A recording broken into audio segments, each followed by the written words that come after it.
What's up everyone? This is the final video in our 3-part guide to hot pot at home, where you'll get to learn Daddy Lau's simple hot pot recipes for homemade fish balls, soup base, and dipping sauce, along with the hot pot equipment you'll need to host your meal. In the first video of our hot pot series, my parents take us on a grocery run, showing us how they shop for the highest quality meats while saving money. In the second video, my dad shows us a bunch of knife fundamentals and how to prepare meat and seafood for hot pot.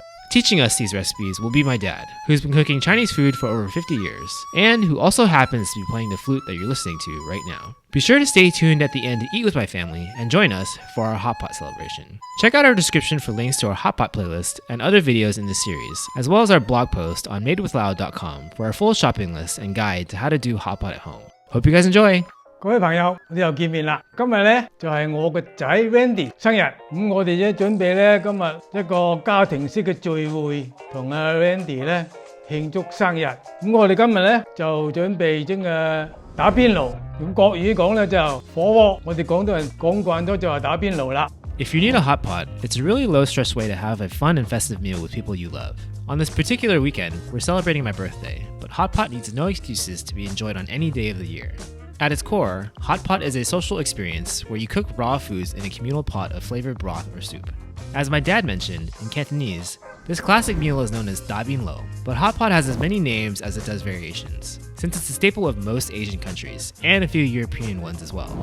In China, the tradition of hot pot dates back thousands of years, and even just within Chinese cuisine, there are a ton of regional varieties on hot pot, ranging from the world-famous spicy Sichuan style to the more grounding Guangdong flavors that my dad prefers. Almost all Chinese hot pot meals entail preparing a variety of meats, vegetables, and starches. In our past videos, we covered how to buy and prepare meat and seafood. You should watch these videos if you haven't already. But for now, you're about to learn my dad's recipe for homemade fish balls, a must-have for hot pot at our house. 我哋就有魚滑，鄉下個台山人叫做魚滑，廣州人嗰度叫做魚滑。做魚肉得咩魚肉都 OK 啫，唔一定需要你話咩隻魚肉，唔一定話需要我話嗰隻魚肉，係嘛？ My dad is currently using tilapia, but as he mentioned, he's not super particular about the specific type of fish he uses. If you haven't already, check out our grocery run video to learn all about how my parents pick their fish and meats, as well as ways to purchase more environmentally friendly options. 嗱，我哋而家咧要切魚肉，魚肉咧撳隻手撳住呢度啦。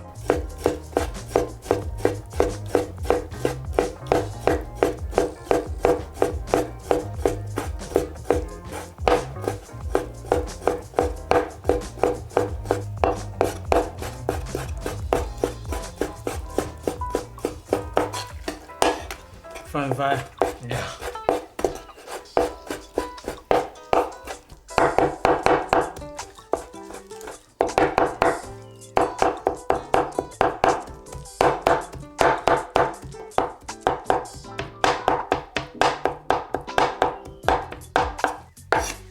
咁樣切薄之後咧，我哋用把刀，用呢度咁樣拍佢。嗱，開頭就咁樣啊嘛，一條條啊嘛，能夠拍咗佢啦，佢又咪好啦。睇到整魚滑，我哋整魚滑就係咁做啦。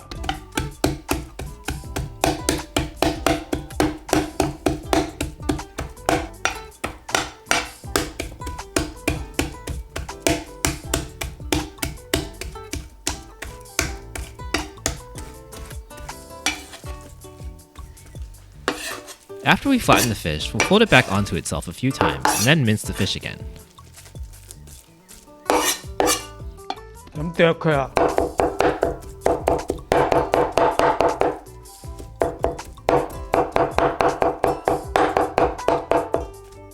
After mincing the fish, we'll proceed to flatten our fish one more time.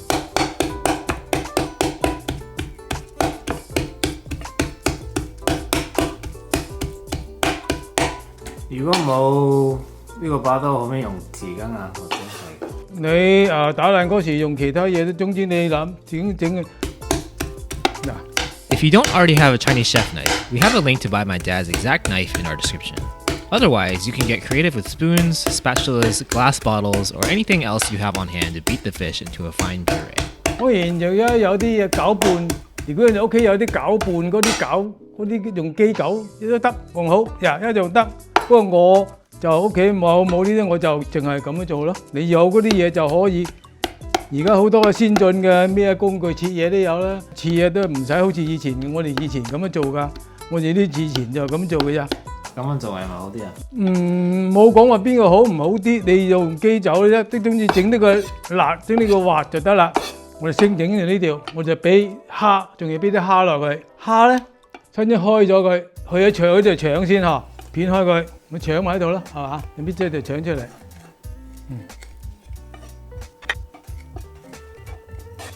係嘛？搣啲腸出嚟咯，劏開佢得啦，就咁劏開佢嗱。如果你買啲蝦冇嗰啲得唔得啊？總之你買咩蝦得嘅啫，你嗰啲冇咪蝦腸咯，你咪可以冇蝦，有啲冇蝦腸嘅啫。呢啲係咪好食啊？冇講話邊個好唔好食啲啦，我屋企有啲咪用呢啲咯，嚇方便，唔一定話要規定用邊隻蝦。你總之你屋企有，我屋企就有咩我就用乜嘢，乾淨晒。啲蝦咧，我哋就咁切碎佢先。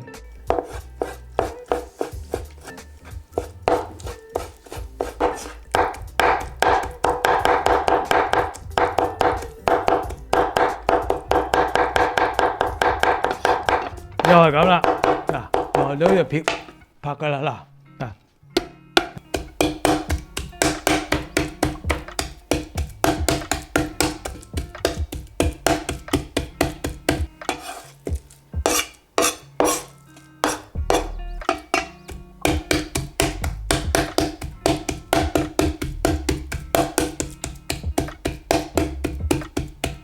切啦，兩樣撈埋佢。要幾多磅魚肉同埋幾多磅蝦肉啊？我呢度係4-5個安士嘅魚肉，我呢度係俾我2個安士嘅蝦肉啦，撈埋佢啦。如果你想多啲蝦肉，咪俾多2隻蝦咯，冇規定嘅啫。嗱，個份量即係你中意，嗱撈埋佢蝦肉。有好多人咧，佢就淨係魚肉，佢唔俾蝦肉。我屋企做咧，我通常我都有蝦肉俾落去。你知嘅啦，你平時食我都有蝦肉俾落去㗎。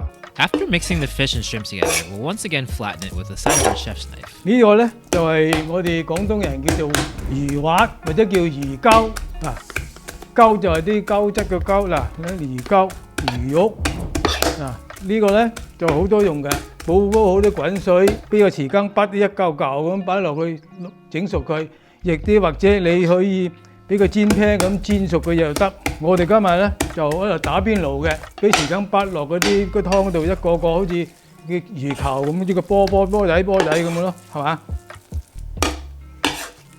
好啦，咁啲蝦肉同啲魚肉已經撈埋晒啦，係嘛？睇到嘛？我哋而家撈啲芫茜同埋葱撈埋佢，4-5條葱啊，啲芫茜啊幾條啊，咁唔一定咧。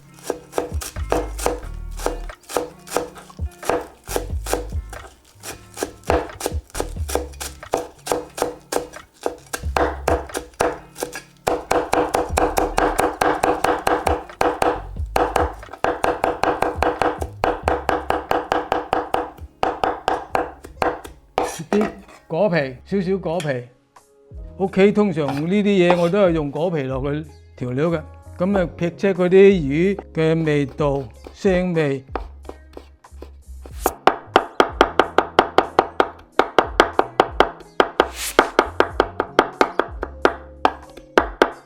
少幾片薑。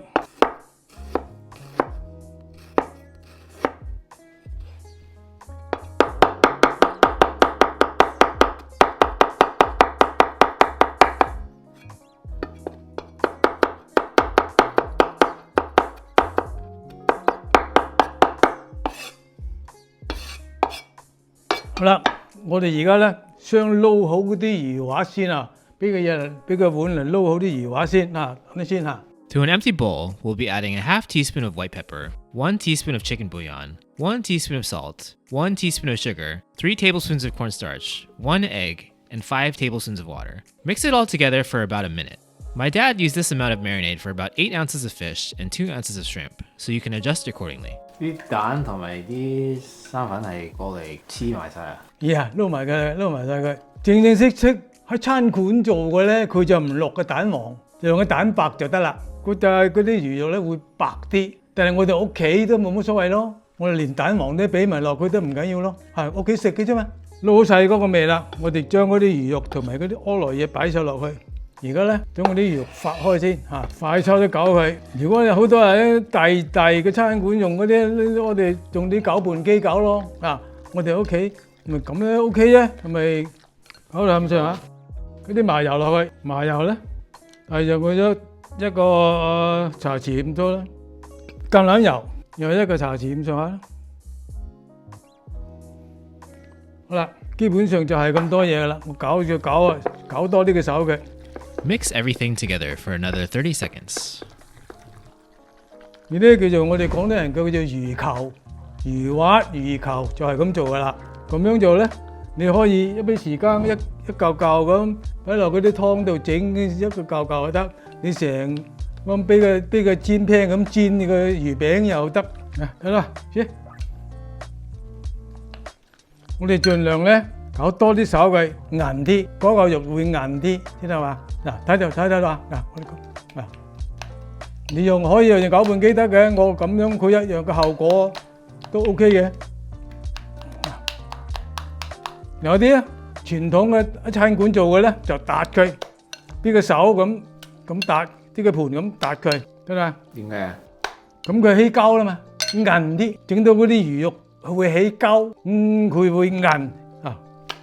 佢係俾手咁，啪一聲俾個大盤啊，唔係咁啊，用個大盤咁揦隻，啪一聲，啪一聲揦住咁，啪一聲啊，知道嘛？咩啊？咁樣揼佢幾次咧，咁啲魚肉咧就會韌啲啦。咁基本上都得噶啦。起膠啦，先得啦。魚滑就整咗啦，嗱，整好之後咧，擺入雪櫃，起碼半個鐘頭啦，先食得啦，知道嘛？呢啲係魚滑，一定要擺喺雪櫃。Of course, we can't do a hot pot video without talking about soup bases, so we'll be sharing my dad's simple recipe and answering your questions about alternative options. 所謂嘅湯底咧，我哋係用去清湯嘅啫，唔需要喺出邊。我哋想食得健康啲嘅，就唔會去買咗嗰出邊 market 嗰啲一袋嗰啲調味料落去啦。我哋係用咗嗰蘿蔔，用一個蘿蔔擺落去，算係食得健康啲嘅，就俾個蘿蔔落去煲，一直喺下邊煲佢嚇。我而家派咗個蘿蔔先學。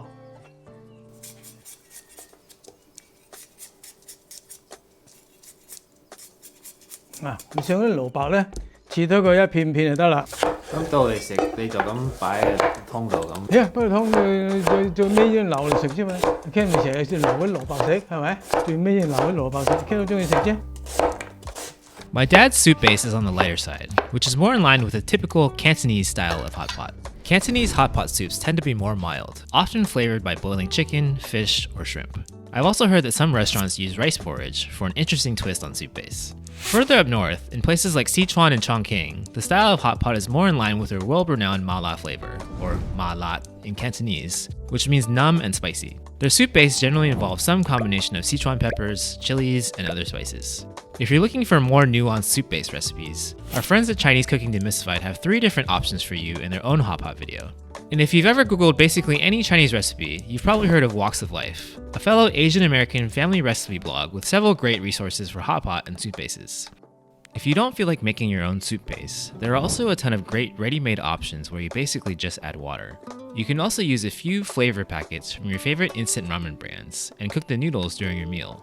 You can usually buy these ready-made options at your local Asian market or on Amazon, and I've included links to a few options along with the resources I just mentioned in our description and on our blog post. The soup base can be as simple as just boiling straight up water or chicken stock, or as nuanced, with as many spices and ingredients as you'd like. If you're hosting a hot pot meal, just remember to have fun and enjoy the process.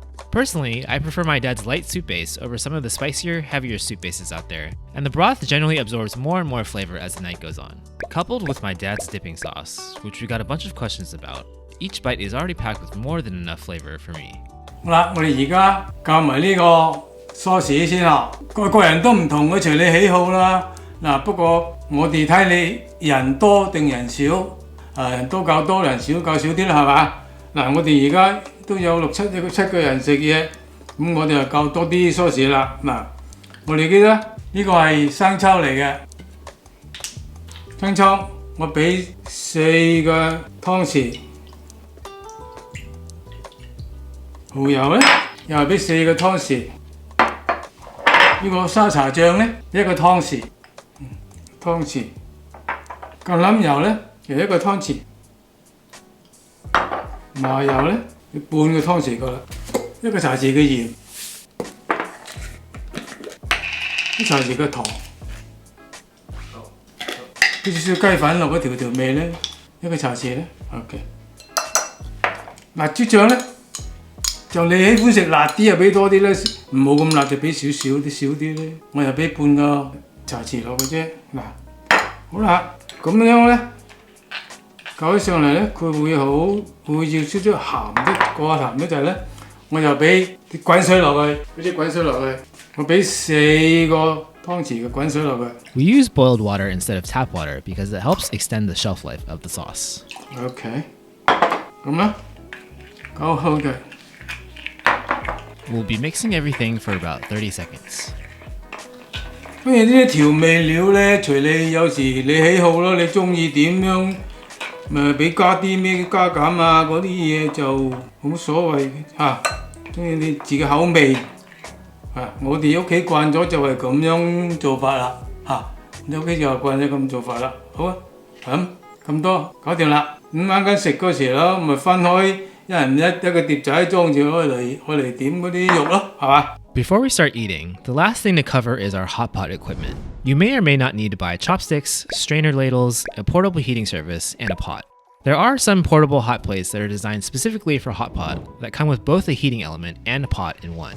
Some pots also come with a partition, which is helpful if you wanted to offer 2 flavors of soup base at once. If you wanted to save money in space, a fun little life hack is to use a rice cooker or Instant Pot for hot pot instead. They're both portable and they can boil and simmer water, which is all you really need. For a rice cooker, you can leave the lid open and start out on the cook mode to bring it to a boil, and then you can adjust between the warm and cook modes throughout the meal as needed. For an Instant Pot, you can set it to saute mode and press adjust to bump up the heat until it comes to a boil, and press adjust again to bring the heat down to get it to simmer. A few notes for both methods. To save time, you can boil the water on your stove and then transfer it over. Since the pot is a lot deeper, you might consider using a deeper strainer ladle to make it easier to cook and find your food. This goes for every type of hot plate, but be careful not to add so much soup that it overflows when it's boiling or when you add a bunch of food to the pot. Otherwise, it might potentially damage the heating coils. I've included links in our description and our blog post to the equipment that my family uses, as well as some other options to consider. Hong Toi, do you like a hot pot? Not yet. I'm going to. I like to put my finger in my mouth. Okay, Mommy. So, first, tell us about hot pot. Pretty much hot pot just happy, relaxing, warming. Will bring your family like a half-full war. Your half-full war. Because we all together, we eat, we talk, we laugh, we have a little red wine to drink. Oh, that's amazing. And today is Randy's birthday. Yeah. Hi, Daddy. Hi, Daddy. I love you. Happy birthday. Thank you, Kim. Happy birthday. I love you. Hong Toi, say happy birthday to Daddy, Hong Toi. Hồng Toi à. HD. Hồng Toi. Homeboy, homeboy. Homeboy, homeboy. Hong Toi.